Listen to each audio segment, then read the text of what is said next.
You talk about how dangerous it is to tell some young person whose life is messed up that they're just great the way they are, with which I completely agree. But how do you reach a young person who's bought into the notion that life is meaningless? Well, the first thing is you tell them why they think that. It's like they've got all sorts of reasons to think that. It's like life is hard. It's a crucifixion. That's right. And so it's no wonder they think that. It's like, okay, fine. First of all, we're going to take it seriously. Yeah, you're suffering and adrift, and you have your reasons.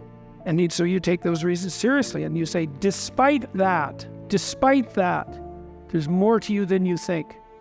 And you know that too, because you upbraid yourself for not manifesting it. And you say to people, well, I ask people, for example, well, who do you admire? Because that instinct for admiration is part of the instinct for imitation. It's like, who do you admire? You admire people who are completely irresponsible. You admire people who can't take care of themselves. They can't even take care of themselves. Here's the most admirable person. Completely useless to themselves, maybe even counterproductive. Just a bloody catastrophe for their family.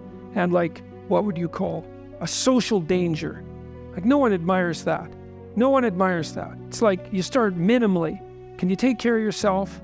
At least that'd be the first thing. And then is there enough to you so that maybe someone else could rely on you now and then? Maybe a number of people? Maybe your family?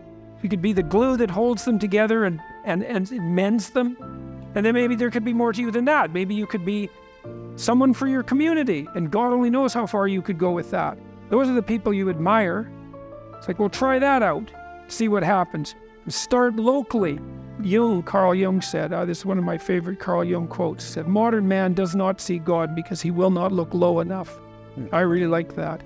And so, I've been telling the people that I talk to the same thing. It's like, you have a certain amount of potential within your grasp.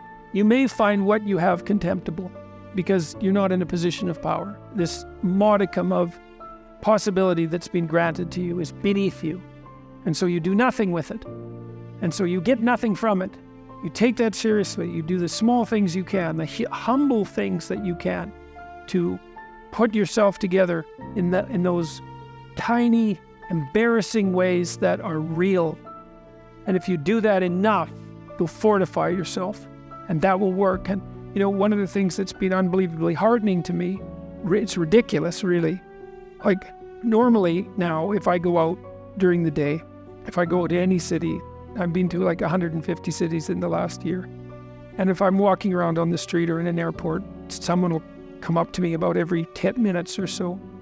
And they'll say the same thing. They always say the same thing. They first of all apologize for bothering me, and they're very polite. So all my interactions with people, you'd never guess this from like my reputation in the press, but all my interactions with people in public are unbelievably positive. And the people will come up and say, I was in this small domain of hell a year ago or 6 months ago, whatever it is, addiction, alcoholism. I wasn't getting along with my family. I'd been living with my girlfriend for 5 years and we were stuck. I didn't have any direction for my career. I was nihilistic. I was whatever. All the different ways that people can fall into a pit and be miserable. He said, I read your books or I watched your lectures and I decided I was gonna try to put my family together. Or I was gonna make a vision and pursue it. Or I was gonna try telling the truth. I was just gonna try one of these things. And things are way better, way better. And sometimes it's a father and a son, or sometimes it's a son and a daughter. It's not often a daughter and a mother, not so much. But if it's a pair of people, or it's a girlfriend and a boyfriend, and the girlfriend's very happy usually because her boyfriend has straightened up substantially, and maybe they're getting married and like he's half civilized at this point.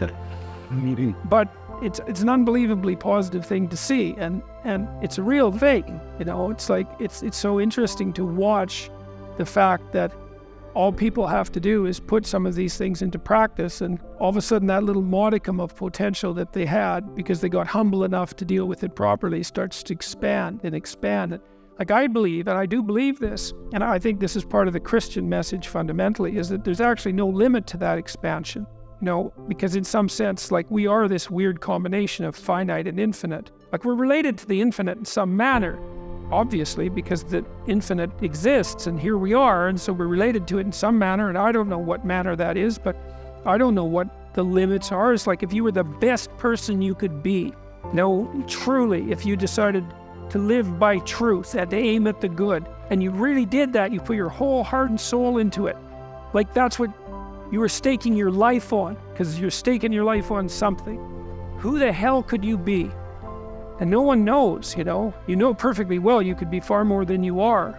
And you don't know what the upper limit of that is. And we certainly don't know what the upper limit would be if there were lots of people doing that. God only knows what problems we could solve. You know, there's lots of suffering and misery in the world. Plenty. And it's no wonder that people get bitter. But God, as you pointed out before, you know, we've got no shortage of ingenuity and possibility. And if we were serious about making things less wretched than they are, who knows what miracles we could pull off.